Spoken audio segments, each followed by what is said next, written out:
Paul Mesibov is an engineer and musician who has never seen the difference between building and playing. Rockland County is his home, and whiskey is his go-to adult beverage. So much so that he even named his band the Sour Mash Funk Band. Please welcome to the porch my friend Paul Mesibov.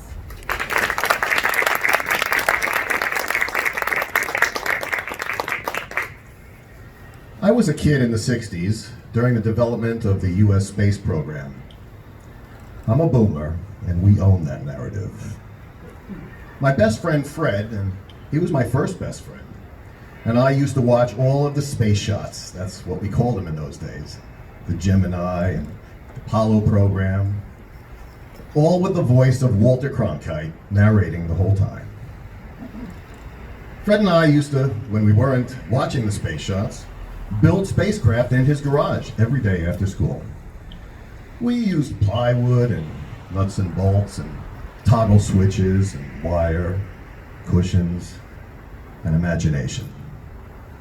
We did this for years. It was our after-school obsession throughout the 60s. Every time, we would think of things that could enhance the hobby, that would end up being part of our play. I remember one time reading about the chimneys spontaneously exploding if they were poorly kept because of the buildup of soot. Soot. That sounded like rocket fuel. So every day we started gathering wood from his neighborhood, and we built big bonfires in his backyard to generate soot. This is the 60s in Rockland County. The regulatory environment was not very severe. We generated gigantic piles of ash and left it out in the rain. Rocket fuel.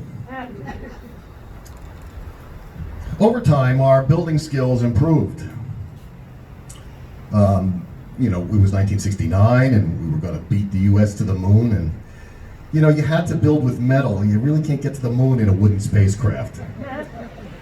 So we collected odds and ends. We got an old oil burner as the booster stage, a piece of scaffolding for the gantry, and we took 2 steel garbage cans and cut the bottom out of one and riveted them together to create the command module.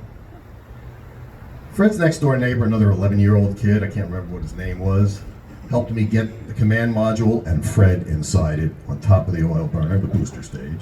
And we filled it full of gasoline and tar. And we threw a match in. Remember what I said about the regulatory environment in the 60s.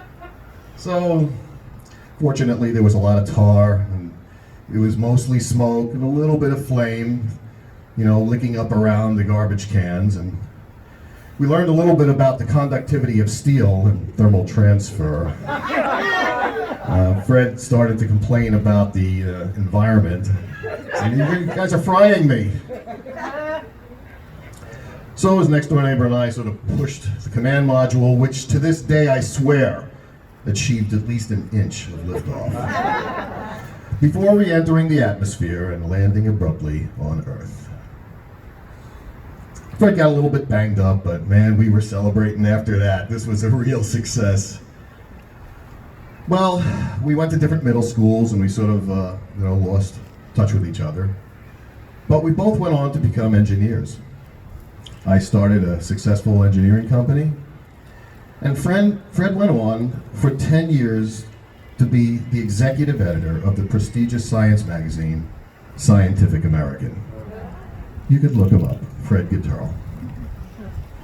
The commitment that we had to our hobby, that tenacity that sort of served us our whole lives after that, and our whole careers, that stick-to-itiveness, and that lesson that we learned that day, which is, if at first you don't succeed, fry your friend.